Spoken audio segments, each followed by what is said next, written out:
Vamos lá. Então, na aquisição,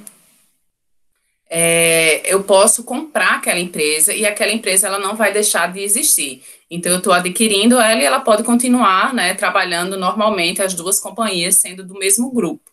Já na fusão, eu vou fazer uma combinação dessas duas empresas em uma única. Eu citei aí o Unibanco e o Itaú. A gente também tem o caso do Santander e do Banco Real, tinha uma marca do Banco Real. O Santander comprou o Banco Real e viraram somente uma marca. A mesma coisa do Unibanco e Itaú, que o Unibanco deixou de existir e viraram só Itaú. Então, eu posso fazer essas combinações dessas duas empresas em uma única, posso incorporar, né, essa marca, essa empresa que já vinha com o mesmo funcionário, com o mesmo rol, né, que já vinha sendo desenvolvidos, e por constituição de uma nova sociedade. Então, eu posso também, né, juntar essas duas marcas e construir um novo grupo, né, ao invés de ser, nesse caso não, mas assim, citando um exemplo, poderia, ao invés de o Itaú prevalecer a marca dele, ele poderia criar uma nova marca já na junção, na combinação dessas duas empresas. Então, isso também é possível pela fusão. Aí vamos lá. Financiamento de fusões e aquisições. A gente já viu, né, nas aulas passadas, né, sobre a questão do orçamento de caixa, e aí você lembra que a gente calculava o orçamento de caixa para verificar se a empresa ela tinha condições, né, de fazer investimentos, de fazer financiamento, mas vamos supor no cenário otimista que as empresas tenham recursos excedentes para fazer novos investimentos. Então, esses novos investimentos, eles podem ser, né, pela uma aquisição de uma nova empresa, ela pode ser pela fusão de uma nova companhia. Então, tem formas de você realizar esses financiamentos, né, e realizar esses investimentos. Seja adquirindo, né, uma nova unidade, seja fazendo fusão e comprando maquinário, existem diversas formas de a empresa realizar esses investimentos. Só que a empresa, nem todo mundo tem um fluxo de caixa tão alto assim, uma liquidez tão imediata, que tem dinheiro disponível para fazer esses processos, porque geralmente são processos milionários, né, que envolvem aquisição e fusão de outras companhias. Então, o financiamento pode ser por capital próprio, né, você ter recursos excedentes para estar realizando essa compra, essa aquisição, essa fusão, ou financiamento através de dívida, né, que aí, no caso, você vai com a agente, né, um operador bancário, para que ele realize todo esse processo. Então, os dois processos são válidos, né, a depender, né, do investimento que a empresa ela visualiza por esse processo. Então, qual é a perspectiva de crescimento da organização ao ela fazer essa aquisição ou ela fazer essa fusão? Como é que ela visualiza isso em termos práticos? Por isso que esses três textos que eu passei para vocês, ele mostra, né? Porque muitas vezes a gente fala, quem é que vai comprar uma empresa em momentos de crise? E aí mostra ali, né, no exemplo, nos três textos que eu botei para vocês, como é que esse setor ele está sendo considerado estratégico, como é que está aumentando, né, muitas compras, né, de empresas, aquisições e fusões durante esse período da pandemia. Então, o mercado não existe presentemente, né, um mercado aberto para fusões e aquisições, como o mercado de capitais, não existe. Não existe nenhum um balcão em que é realizada a empresa que quer ser vendida, ela coloca lá que ela está disposta, né, para ser vendida. Não existe nenhum OLX de empresas para serem feitas isso. E, na verdade, como é que isso acontece, né? Porque, primeiro, que tem a preocupação pelo segredo. Então, várias fusões e aquisições já foram suspensas quando foram reveladas pela mídia que aquilo ali estava acontecendo. Por quê? Porque ali tem que ser considerado um fator estratégico para a empresa mostrar que ela vai fazer aquela fusão, que ela vai fazer aquela aquisição. Quando aquilo vem a público, os processos já estão quase bem definidos, o negócio já foi aceito, a compra já foi acordada, os valores já foram definidos, até porque se aquelas informações ela fosse inicialmente para a mídia, né, fosse levada para a mídia, aquilo poderia totalmente alterar o valor de mercado que aquela empresa ela estaria se colocando. Então, se a empresa visse, né, que aquela aquisição, aquela fusão ia ser boa para os negócios, a empresa ela poderia tentar barganhar um valor ainda mais alto. Já se o negócio, né, fosse visto pelo mercado, e aí entra o mercado de capitais, né, falando sobre como é que ele está visualizando aquele cenário, aquele processo, e tivesse um aspecto negativo, a empresa poderia até desistir da compra daquela empresa, porque o mercado está se mostrando contra, né, aquele processo. Então, tudo isso, geralmente todas essas decisões acontecem em segredo, e quando já são reveladas aqui, basicamente o negócio já está fechado.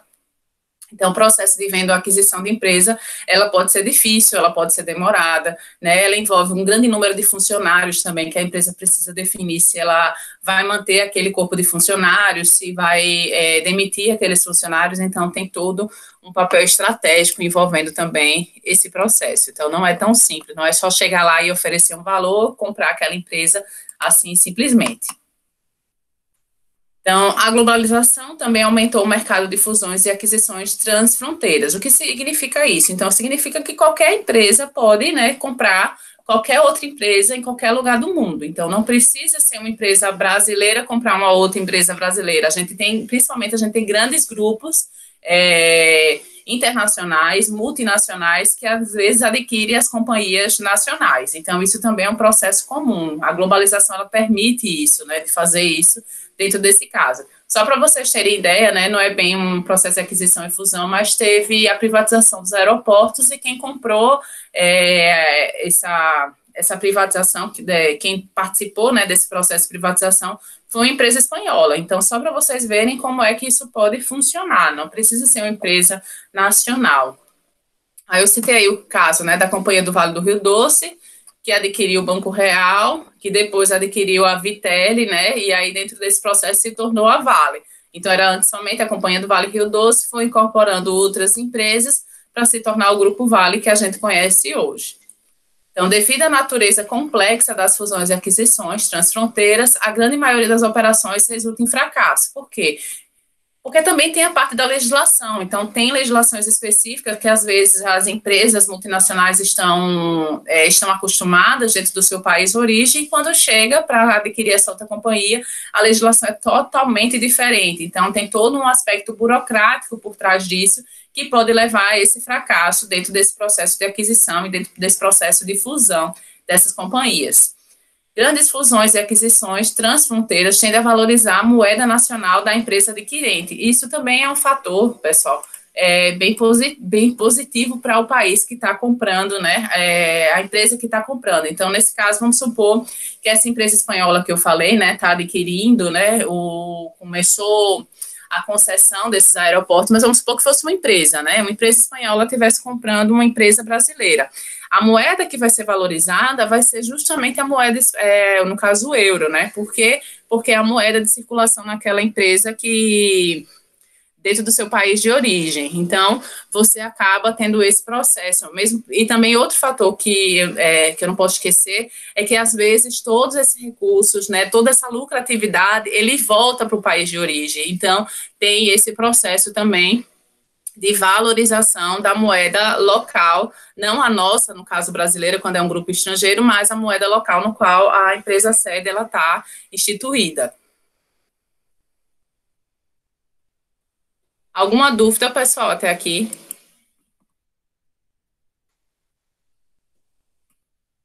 Tá tranquilo?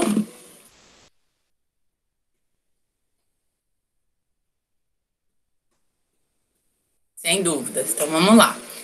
Como é que acontece também? Como é que a empresa faz a valoração dessas empresas, né? Porque já que a empresa ela não está à venda, como é que eu sei quanto equivale aquelas empresas? E aí tem várias formas disso fazer, né? A gente sabe, às vezes, quanto equivale uma marca, né? Quanto equivale aquele produto estratégico que a empresa desenvolveu, aquela tecnologia que a empresa comercializa. Então, tudo isso vai ser valorado e vai ser pontuado nesse processo de aquisição e fusão. Qual é a tecnologia que a empresa se detém, qual é a marca, né, que ela possui, qual é o portfólio de clientes, que isso também é muito importante. Clientes não se arrumam de um dia para outro, então você constitui aquela sua cartela de clientes. Isso também pode ser um objeto de compra, né?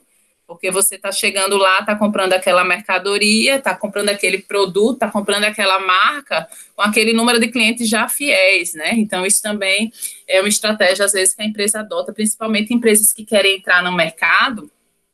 Então, ela pode se utilizar desse tipo de estratégia para poder estar entrando naquele mercado sem grandes problemas, sem maiores problemas. Então, as avaliações fiáveis de empresa, os 5 métodos mais comuns de avaliação de empresa, né? Métodos que os profissionais utilizam para avaliar essas empresas. Então, como é que ele poderia fazer esse tipo de processo, dessas avaliações? Então, ele pode chegar lá, analisar pode analisar o fluxo de caixa, né? Dependendo do tipo de porte da empresa, ela tem a obrigação de disponibilizar essas informações. As empresas têm como definir justamente a marca, né? O portfólio de clientes que ela trabalha. Então, são todas as questões que devem ser analisadas quando as empresas estão querendo uma adquirir a outra ou estão na parte da fusão também dentro desse processo. Então, para uma vantagem competitiva, né, a empresa ela pode também definir qual é a operação que essa empresa já possui, se essa operação que ela está realizando, como é que isso acontece, né, como é que isso pode ser gerado.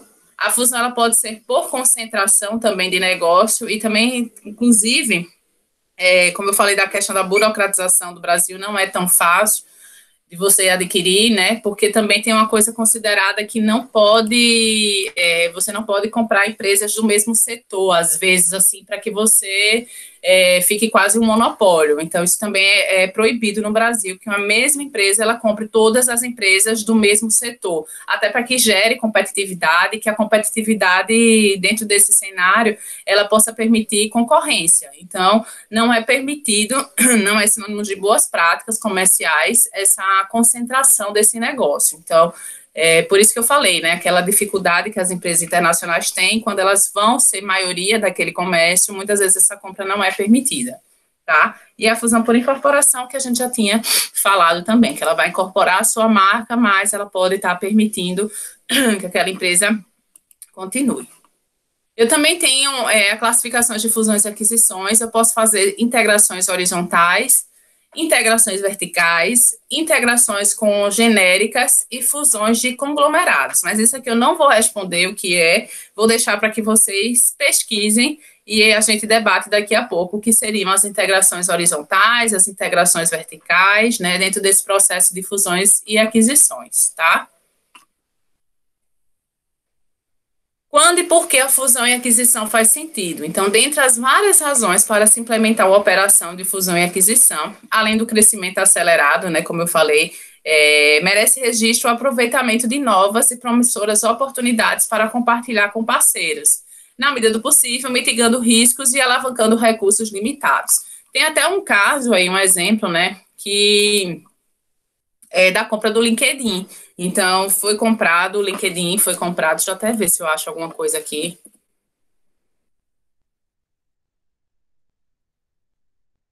Foi comprado pela Microsoft e a LinkedIn não deixou de funcionar, né? Então, a marca continuou, porque já era uma marca já forte, já era uma marca consolidada. Então, não fazia sentido a Microsoft mudar, né, para colocar um outro nome dentro desse processo. Então, a compra, né, a aquisição, né, do LinkedIn foi na casa de 27 bilhões, né, justamente para vocês terem noção dos valores, né, desse processo de comercialização. Então, dentro desse sentido, né, a Microsoft poderia dizer, ela poderia desenvolver um novo LinkedIn? Poderia. Ela tem dinheiro para fazer isso? Tem. Só que o LinkedIn já é uma marca consolidada. Então, até que ela chegasse para tentar brigar, né, ser uma empresa que pudesse ser concorrente do LinkedIn, ela poderia demorar anos. E aquilo ali não seria vantajoso em termos estratégicos para ela. Então, ela vai ali, ela parte daquele princípio de crescimento acelerado. Ela comprando aquela empresa, ela já entra naquele nicho de negócio, sem que para isso, né, ela tenha que fazer outras, né, criação de uma nova marca, estabelecimento de estratégias para tentar entrar naquele mercado. Então, entra aqui, ó, também merece registro o aproveitamento de novas e promissoras oportunidades para compartilhar com parceiros, na medida do possível, mitigando riscos e alavancando recursos limitados. Então, ela está mitigando riscos por quê? Porque ela sabe que se ela lançasse uma nova empresa para concorrer com o LinkedIn, ela poderia não dar certo, poderia, né, ser um fracasso, e ali quando ela já compra uma marca consolidada, ela já mitigou todos os riscos. Vocês já ouviram falar, não sei também, apareceu agora na pandemia,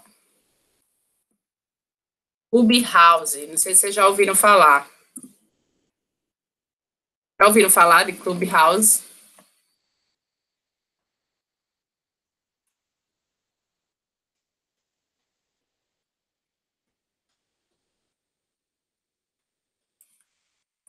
Sim, não? Nunca ouviram? Vou postar aqui, ó.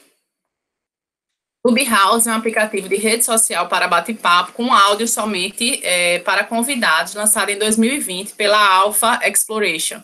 Em dezembro de 2020, foi avaliado em quase 100 milhões e em 21 de janeiro de 2021 a avaliação atingiu 1 bilhão. Então, isso aqui, né, ela tinha, entrava só como convite, né, não sei se vocês são novos, mas não sei se vocês se recordam, se vocês sabem, que o Orkut, quando ele foi criado, ele também só entrava com convite. Então, precisava que uma pessoa lhe mandasse um convite para você entrar naquela rede social. Isso aí foi se popularizando. Depois, né, o Instagram surgiu o Facebook, depois do Facebook surgiu o Instagram e as pessoas estão migrando para a rede social. E aí, nesse cenário de pandemia, né, também com a explosão da questão dos podcasts e tudo mais, tiveram a ideia, né, de ter esse Clubhouse, né, que só lembrando e tratando de rede social, você tem o Facebook é uma plataforma, o Instagram já foi criado mais para a questão de postar foto, né, já ser uma coisa mais visual, e com o podcast também, que não é uma rede social, mas é uma forma também de você trocar ideias, né, e você ter esse bate-papo, né, acontecendo entre as pessoas. O Clubhouse, ele surgiu entre ser um Instagram e um podcast, né, ali naquele meio termo, que era justamente um aplicativo de rede social. Eu estou dizendo isso aqui por quê? É uma rede social nova que surgiu, e do mesmo jeito que teve essa explosão, agora a gente já está no fracasso dessa rede social. Então, ela não conseguiu emplacar do jeito que queria, né? Tem alguns países que ainda estão usando, mas aqui no Brasil ela foi um fiasco, né? Então, muita gente entrou logo de início e depois viu que não ia pegar do jeito que se esperava. E aí eu estou dizendo isso por quê? Porque às vezes, né, por exemplo, vamos supor que o Instagram visualizasse naquilo ali, naquele Clubhouse, um potencial negócio, ele poderia adquirir, como ele já fez, às vezes até com o WhatsApp, mas pode ser que aquela estratégia não seja tão boa também nessa criação. Então, por isso que as empresas, às vezes, elas fazem essa fusão e aquisição de um novo negócio, que é justamente para não estar perdendo tempo e esforços para tentar fazer esses investimentos que poderiam ter um risco maior do que quando ela assume e compra essas empresas que já estão disponíveis no mercado.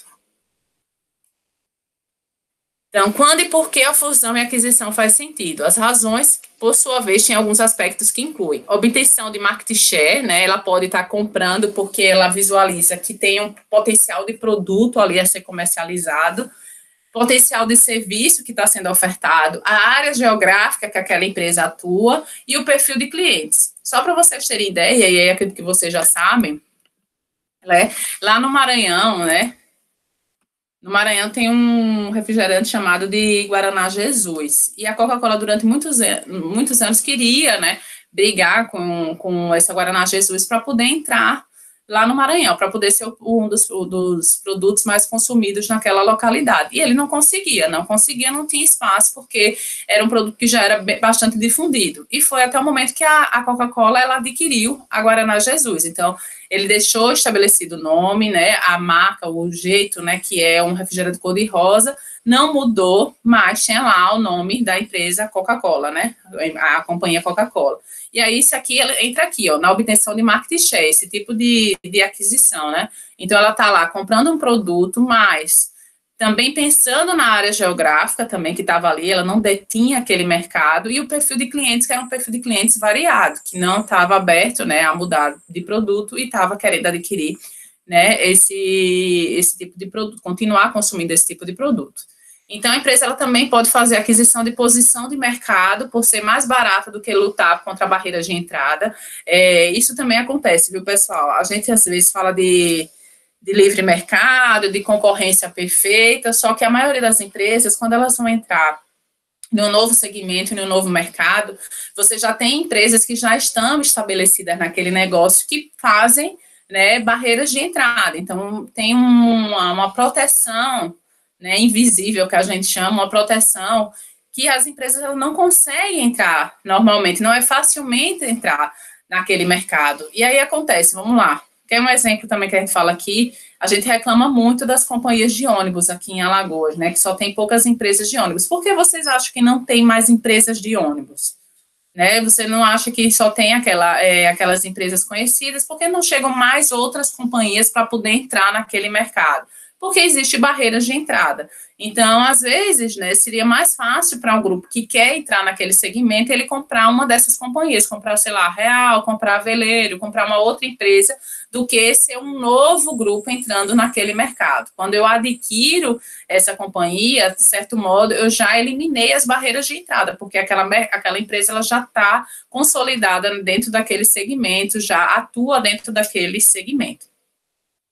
E também eu posso estar tendo, né, aquisição através dos ativos estratégicos e intangíveis, como tecnologia, marca de canais de distribuição, patentes, que a gente sabe também que tem um período, né, que a empresa ela pode ter patente sobre aquele produto e você não entrar, né, não poder produzir, porque a patente protege, né, esse tipo de tecnologia, a imagem de marca, gerenciamento experiente são difíceis de desenvolver internamente, então isso também, tecnologia que a empresa possui, né, as estratégias que ela já desenvolve, não é tão facilmente serem possíveis de cópia, né? Então, por isso que, às vezes, essas estratégias de fusão e aquisição podem ser consideradas chaves, né? Como elemento de vantagem competitiva para essa organização.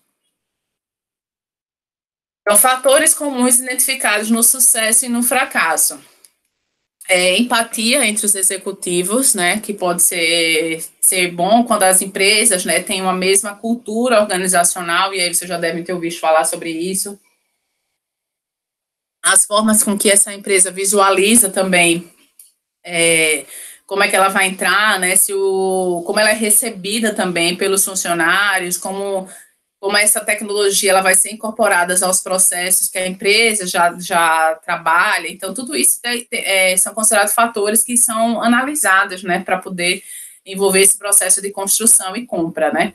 Preparar a integração a partir de um diagnóstico do perfil cultural da organização, modelo de gestão conjunta, estratégia difusa ou não apropriada de fusão e aquisição, pode levar a um fracasso desse processo, né, de compra, objetivos de aquisição inadequadas ou critérios equivocados na escolha do alvo. Isso também pode acontecer, né?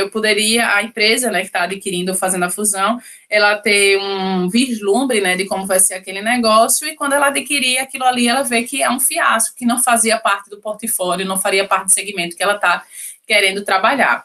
E outro ponto é superavaliação de projeto. A empresa ela tem uma avaliação, né, muito superior do que a empresa realmente vale. Alguma dúvida, pessoal, até aqui? Dúvidas?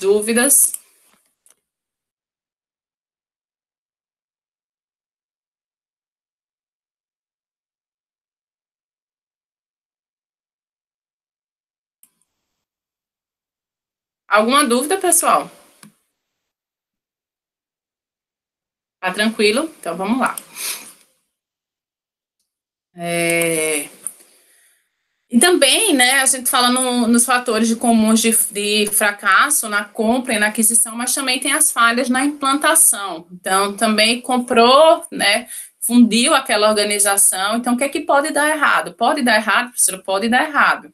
Subestimar as dificuldades de integração de culturas distintas, como vocês já devem ter visto lá, né, nas disciplinas de comportamento organizacional, você não é tão simples, né, de você juntar empresas de companhias distintas. Por exemplo, muita gente fala, o modelo de trabalho da Google, né, o modelo de trabalho de empresas de tecnologia, que é mais flexível de você trabalhar, não sei se daria certo em todas as companhias, terem aquele mesmo modelo de negócio. Quem viu também, quem já pagou disciplina de gestão da qualidade, né, tem a questão da qualidade, né, desenvolvido pelo Toyota e tudo mais, que também, né, aquele modelo de qualidade desenvolvido no Japão, no início teve muita resistência dos japoneses em instalarem suas unidades fabris em outras localidades. Por quê? Porque ele sabia que a cultura daquela localidade ia influenciar na qualidade dos produtos. Então, isso também pode repercutir dentro desse processo de implementação, de implantação. Falta de estrutura efetiva e apropriada para a integração, né? Então, você precisa ter as partes colaborando para poder que esse processo ele seja calmo e tranquilo. Falta de liderança reconhecida, visível e acessível. Falta de comunicação clara com os públicos internos e externos. E aí precisa deixar, principalmente, né, para os públicos externos, como é que vai ser essa mudança comportamental, o que é que vai ser inserido dentro desse processo, deixar claro para a mídia o que é que vai ser incorporado, como isso vai acontecer, né? Que tipo de definições estratégicas vão serem modificadas, o que é que vai ficar, o que é que não vai ficar. Então, a mídia também repercute nisso, porque se for uma empresa de capital aberto, que a maioria dessas empresas, né, que fazem fusão e aquisições acabam trabalhando dentro desse sentido, isso pode levar a uma queda abrupta das ações ou um aumento, né, desse preço dessas ações. Então, isso também tem que ser pensado e tem que ser refletido.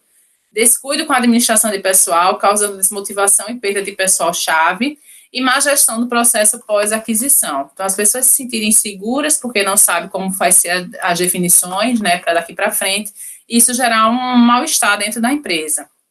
Então, como construir uma operação de fusão e aquisição? Relação de 10 pontos de verificações recomendáveis no desenvolvimento de uma operação de fusão e aquisição. Comunicação, né, para que as partes eles saibam o que é que vai acontecer, conhecer todas as partes interessadas, os stakeholders, alinhar as estratégias, definição clara da visão estratégica da empresa, desenvolver relacionamento operacional para reconhecimento mútuo das oportunidades, não ter receio de falhar. E aqui são práticas, experiências que devem ser incorporadas, né? Time de integração das duas empresas que devem estar alinhados, devem ter o mesmo processo de comunicação. Atenção com critérios de governança corporativa, né, critérios explícitos e definições prévias. Ter estratégia de saída, critérios quando deve acionar o gatilho de limite de perdas. Isso é importante, pessoal, para que as duas empresas acabem, né, você adquiriu, fez uma fusão e acabe não falindo, né, porque não teve o alcance que era esperado para aquele negócio. Desenvolva um processo para a formatação de fusão, capacitações para gerenciamento dessas fusões e aquisições, desenvolvimento interno de modelos de gestão de aprendizado com a experiência.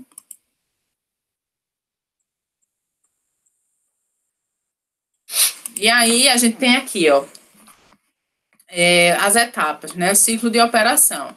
Primeiro faz a preparação e a prospecção daquele mercado, visualiza quais são as empresas, né, que tem o perfil de negócio que a empresa está querendo trabalhar, né, que aí entra lá, né, a Ambev, como foi criada, né, partindo da compra dessas de cervejarias, tem lá a Perdigão e a Sadia também, mantendo as duas marcas. Então, tudo isso, você vai manter as duas marcas, se você vai fazer uma incorporação dessa marca, como é que isso vai ser trabalhado, então, tudo isso tem que estar lá no alinhamento dessas estratégias. Depois, a aderência e sincronização, quais os pontos-chave da pré-negociação. Depois, a pré-aquisição desse processo de avaliação e decisão, verifica, né, o preço que está sendo pago, qual é o potencial de negócio dessa empresa. Construção dos fundamentos, que é a formulação estratégica, meios e metas, né, que a empresa ela precisa estar atingindo, visualizar, né, qual é o período de investimento, quando é que você vai recuperar esse investimento dentro dessa organização. Depois, pós-aquisição e assimilação, então o negócio deu certo, você adquiriu ou você fez a fusão daquele negócio, fazer a integração, assimilação e avaliação dos processos internos, e por fim, a consolidação, né, que é o aprendizado contínuo, porque são dois modelos de negócios que se fundiram, que se unificaram, que eles precisam estar trabalhando em conjunto.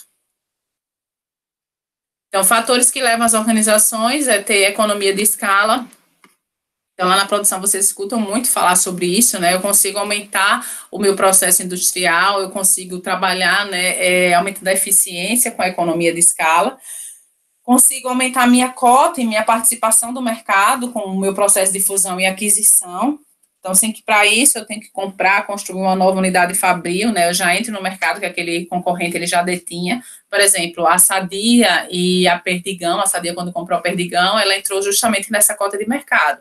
Elas eram duas empresas, né, que brigavam pelo mesmo portfólio de clientes, e quando uma adquiriu, a outra, quando a Sadia adquiriu a Perdigão, ela já entrou, né, com a cota de mercado que a Perdigão ela já possuía. Então, isso também é uma das vantagens, né, que a empresa faz esse tipo de operação.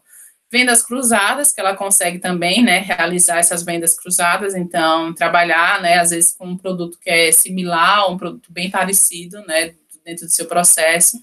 Sinergia, né, contributivo, né, que é quando eu consigo também realizar contribuições em termos tecnológicos, em termos de pessoal para fazer esse processo, e diversificação geográfica. Então, é uma empresa que ela quer entrar, né, em determinado país, ela quer trabalhar com determinado tipo de perfil de cliente, então ela consegue fazer isso através de fusão e aquisição.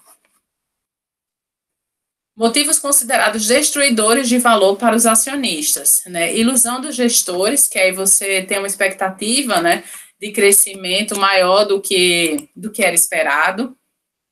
Então, você também, porque lembrando sempre que quando você vai fazer esse tipo de investimento, você vai tirar dinheiro que poderia estar sendo distribuído para esses investidores em termos de dividendos, né? Então, você está fazendo um novo investimento na expectativa, principalmente na expectativa que aquele investidor, ele ache que o preço das suas ações vai aumentar no longo prazo. Então, ele deixa de receber, às vezes, ou recebe menos dividendos agora no curto prazo, na expectativa de ganhos futuros, né? Se aquela aquisição ou aquela fusão ela dê resultados futuros para esse negócio. Construção de impérios, né? Então, construção de megacentros, né? De mega negócios também que podem estar surgindo, que aí, como eu falei, isso não é uma prática, né, tão favorável aqui no Brasil, porque justamente para tentar sempre ter concorrência, né? Agora mesmo teve uma movimentação, né? Eu não sei nem como é que ficou, mas tinha uma movimentação das empresas TIM, Claro e Vivo comprarem a Oi, né? Então estava tendo esse movimento, né? Você já tem um nicho, né? Muito específico com poucas empresas já concorrendo e você ainda ia restringir ainda mais, né? Esse número de concorrentes. Então isso às vezes não é considerado muito estratégico, né? Para o mercado em si, mas para as empresas que vão ficarem com uma grande fatia dentro desse público e remuneração da gestão, porque você agora está aumentando o número de gestores, né, envolvidos dentro desse processo.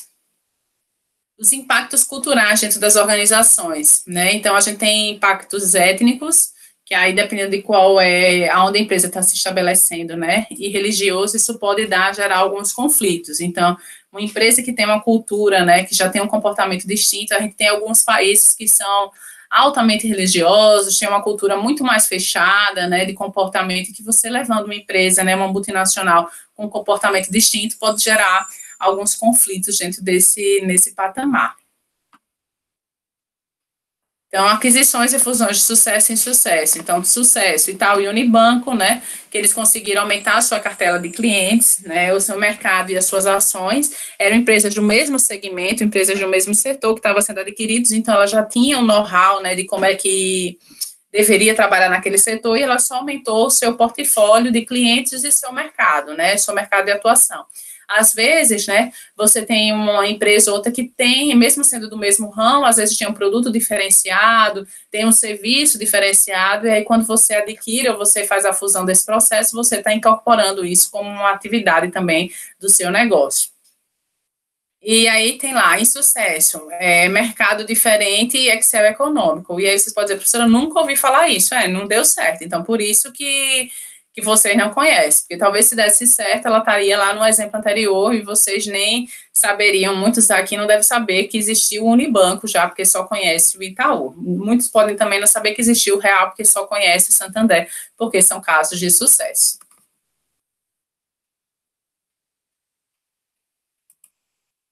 E aí, quais são as considerações finais para isso aqui, né? Ao repassar o projeto para fazer nova revisão, pode-se constatar, né, que essas fusões e aquisições, eles têm muitos benefícios, né?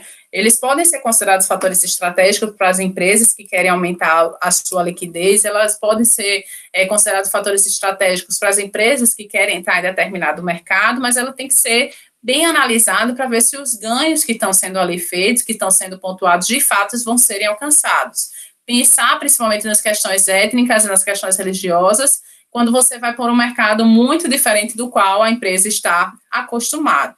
Visualizar, por exemplo, esse negócio que eu citei aqui do Clubhouse. Tem muitas pessoas que poderiam pensar que isso aqui viraria um novo Instagram e apostar naquilo ali, naquele crescimento. E outras pessoas dizer, não, isso aqui vai ser um fracasso absoluto. Então, verificar se isso é um potencial de negócio ou se isso vai ser dado ao fracasso, né? Como é que a empresa, elas visualizam esse tipo de comportamento no longo prazo, tá? E aí termina com essa frase, né, de José de Alencar: o sucesso nasce do crer, da determinação e persistência em se chegar ao objetivo. Mesmo não atingindo o alvo, quem busca e vence obstáculos, no mínimo, fará coisas admiráveis. Mas depende do tamanho do sonho dessa empresa para ver se isso vai dar certo. Dúvidas, pessoal, até aqui?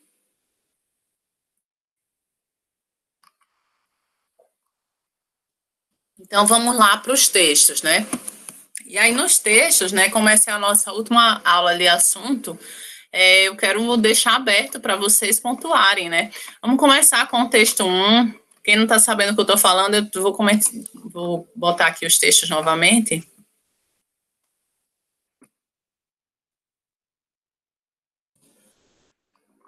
Ó, esses aqui são os 3 textos que eu passei para poder a gente comentar, né?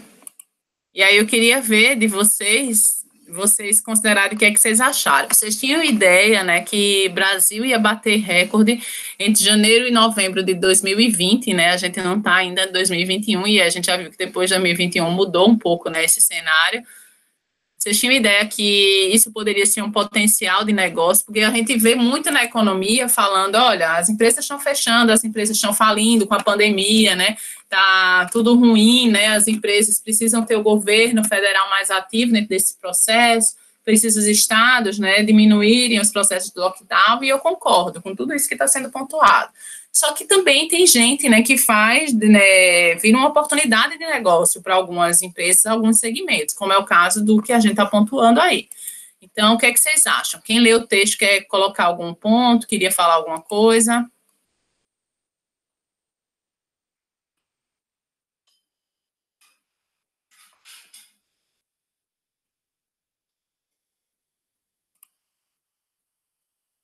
E aí, galera? Isso aqui, esse texto, do jeito que eu coloquei hoje, é geralmente como eu faço as minhas aulas presenciais. A gente passa geralmente textos, apresenta algum conteúdo e depois a gente termina a aula só fazendo debate. A gente não fez isso, né, nesse semestre, basicamente, foi só mais um monólogo, só eu falando, mas hoje eu quero ouvir vocês, entendeu? Então, se vocês hoje vai ser dentro desse aspecto aqui, a minha participação já encerrou em termos de conteúdo, eu agora quero ver o elemento crítico de vocês nesse processo de análise de texto.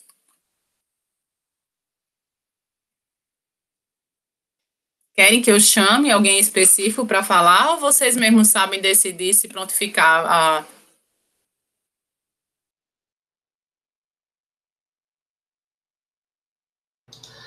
Professora? Oi, tô aqui, Né? sabe?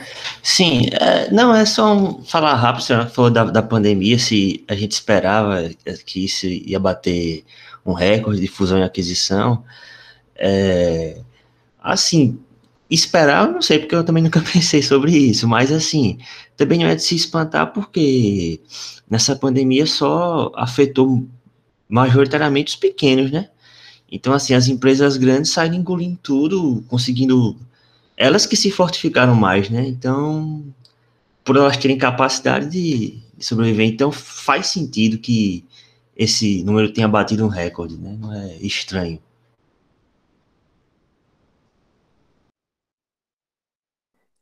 Também tem dos textos que a senhora passou que fala que entre empresas pequenas também se deu aquisições, e eu acho que também é uma forma delas tentarem atravessar nesse mercado, porque muitas delas estavam, tipo, muitas perderam dinheiro também, né, por conta da pandemia.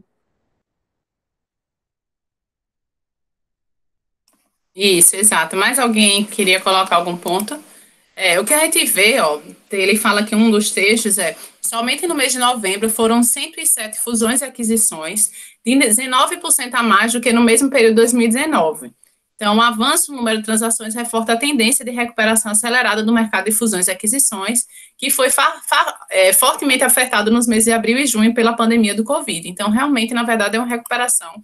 Como muitas empresas que, como vocês falaram, quebraram, né, ou muitas empresas estavam em mais situações, as empresas que tinham capital excedente ou que tinham recursos, né, disponíveis, utilizaram desse tipo de estratégia para aumentar o seu portfólio de clientes. E aí, mais alguém quer fazer algum ponto desse primeiro texto? O principal setor ali que eu estava vendo também foi a questão TI, né? que mais teve fusão e aquisição, e que os investidores nacionais aumentaram e diminuiu os estrangeiros. Estava vendo esses dois pontos. Isso, teve muita gente, né, ligada ao setor de saúde, né, que começou a aumentar também, né. Aí tu tem até aqui um exemplo, né, exemplo nesse setor foi a aquisição da plataforma de serviços condominiais, né, condominiais, de aluguéis do Quintandá, e a disputa da compra da Lynx pela Stone. Então, também tem alguns setores, né, as pessoas também estavam ficando em casa, então também mudaram o tipo de estratégia de produtos que estavam consumindo.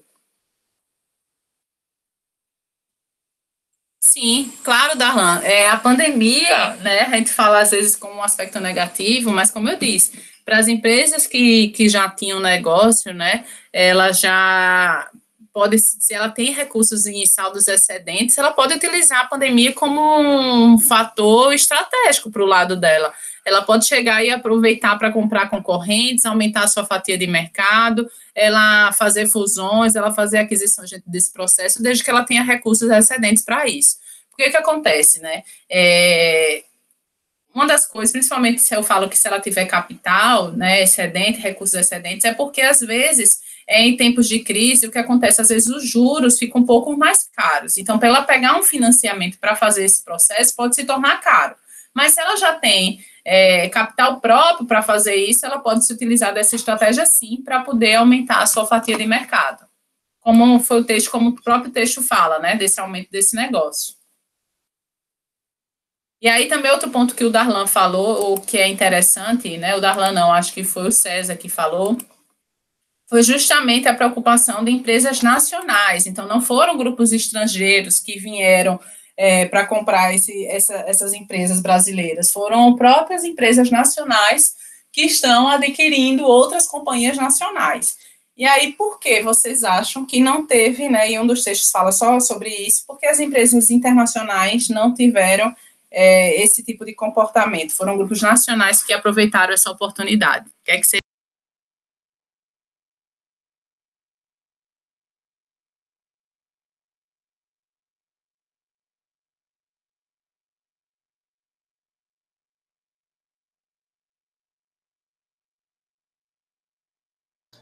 Professor, eu acho que também foi um momento de retração das economias, né? Cada país teve que se retrair para, entre aspas, cuidar do seu, né? Então, assim, reduziu muito o investimento estrangeiro.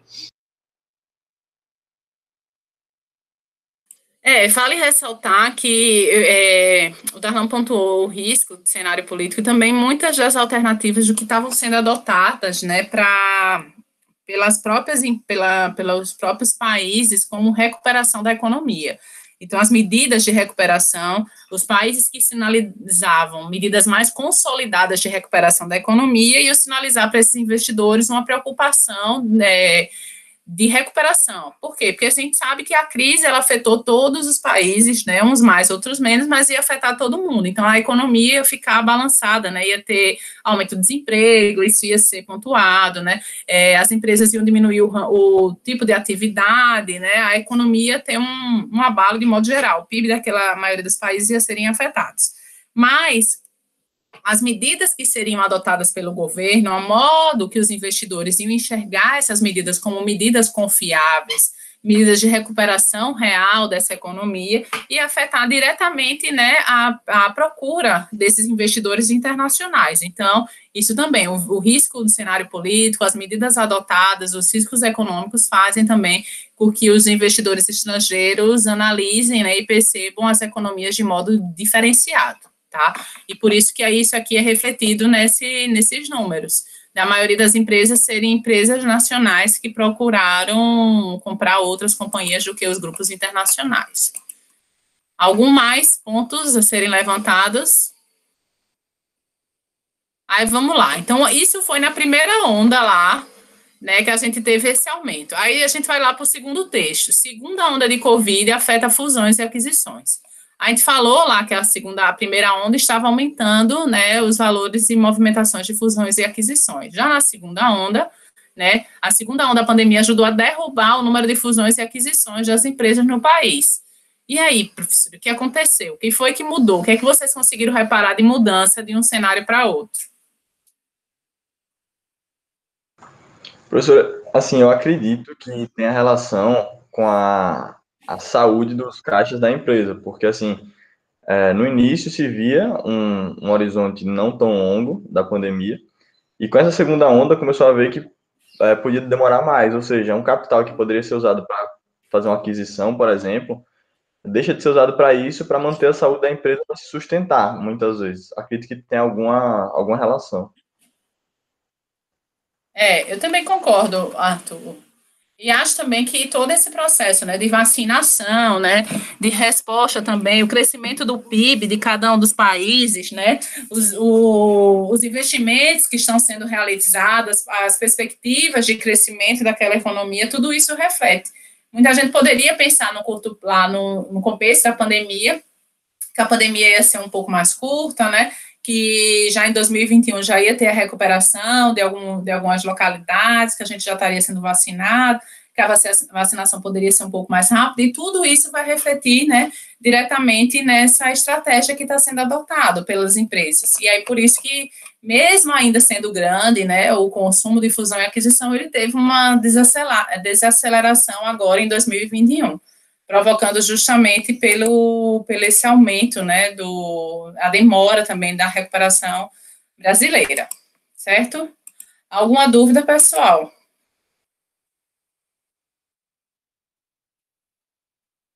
E aí, alguém queria falar mais alguma coisa?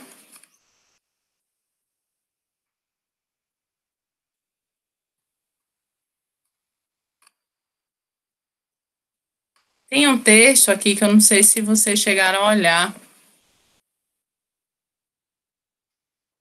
Não sei se eu botei esse aqui para vocês, ou só foi aqueles dois primeiros. Depois eu vou botar uma aqui, vocês me digam aqui. Esse aqui da economia da UOL, vocês viram? Que é complementando aquilo que a gente já tinha falado, né? Na pandemia, país bate recorde de fusões, mas estrangeiros evitam negócio. Vocês viram esse também? Sim, eu acredito que tem relação com a incerteza, que em 2020, quando começou a crise, teve uma fuga de capital muito grande dos investidores estrangeiros, querendo aplicar o seu dinheiro em ativos mais seguros, digamos assim. Aí, como o Brasil é um país emergente e a recuperação tende a ser um pouco mais devagar do que os evoluídos, né, os desenvolvidos, aí tem esse medo. Aí com essa fuga de capital fica aquele receio. E também, que já falaram da questão política, que tem muita incerteza aqui. E isso está totalmente ligado, né? A gente fala que para o Brasil, né, como ele é um país emergente, né, como tem essa instabilidade econômica dele e política também, para o investidor, ele só vai vir, né, lembra daquela questão do risco e retorno que a gente já falou, se ele tiver uma alta remuneração para ele assumir aquele risco, né, ele só vem se for nesse sentido.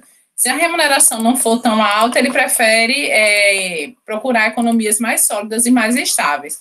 Só que aconteceu, a instabilidade, né, da pandemia foi tão grande em tantos países que realmente essa fuga desse capital foi grande, como logo no começo do ano 2020, porque os investidores não sabiam como as economias iam reagir, como ia ser o tamanho dessa pandemia, e realmente procurou-se economias mais estáveis. E aí entra justamente naquilo que a gente estava falando. Em uma das falas, inclusive desse texto, ele fala: se o Brasil fosse menos estável do ponto de vista econômico e político, se as reformas estivessem andando mais rapidamente, se o nosso sistema tributário fosse mais simples, e aí entra naquele questão também que eu falei, inclusive de fusão e aquisição, que é um sistema tributário altamente complexo, né, o brasileiro. Se o programa de concessões e privatizações estivesse mais adiantado, haveria mais investidores, em especial os estrangeiros, atuando, né? Isso aqui eu tenho uns pontos meio contrários a essa fala, mas, assim, de modo geral, o que está sendo posto aí no texto. E aí ele reflete, né, que você precisa ter medidas mais consolidadas economicamente para poder atrair esses investidores, né? O Brasil, ele precisa pontuar algumas medidas dentro desse sentido. Mas se vocês lembrarem também que nos textos que a gente já viu, né, deixou desse grupo de estrangeiros, mas a gente teve um aumento, né, das fusões e aquisições por grupos nacionais, então, isso de parte ele foi contrabalanceado dentro desse processo, então também não foi de todo ruim, né, para essas empresas que fazem fusões e aquisições. E aí? Vocês acham ainda que esse ciclo vai perdurar de fusões e aquisições? Como é que vocês, pelo que texto que vocês leram, o que é que vocês acreditam?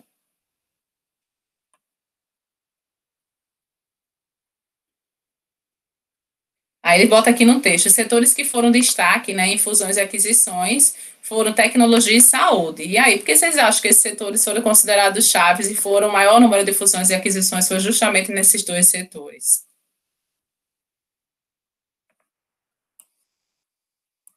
Diz, inclusive, que setores como entretenimento e lazer devem ser os próximos a emergirem, né, como setores de fusões e aquisições. E aí isso é totalmente esperado, né? Tecnologia e saúde, porque a gente estava na pandemia, então eram setores que foram altamente procurados para poderem até as pessoas, né, terem novos investimentos em tecnologia, para as pessoas que estavam em casa, então teve uma mudança no padrão de consumo dessas pessoas. Saúde, as pessoas nunca procuraram, né, recentemente tanto, né, os postos de saúde e condições de saúde como estavam sendo procurados, como está sendo procurado. E lazer e entretenimento é justamente na outra perspectiva de recuperação, né? Quando você tiver a recuperação dessa economia, as pessoas vão quererem retornar a ter a vida que tinham antes. Então, muito provavelmente vão procurar mais sair de casa, vão procurar opções de lazer, opções de entretenimento. Então, são setores que têm uma perspectiva de crescimento dentro desse sentido. Ok? Mais algum ponto que vocês gostariam de falar?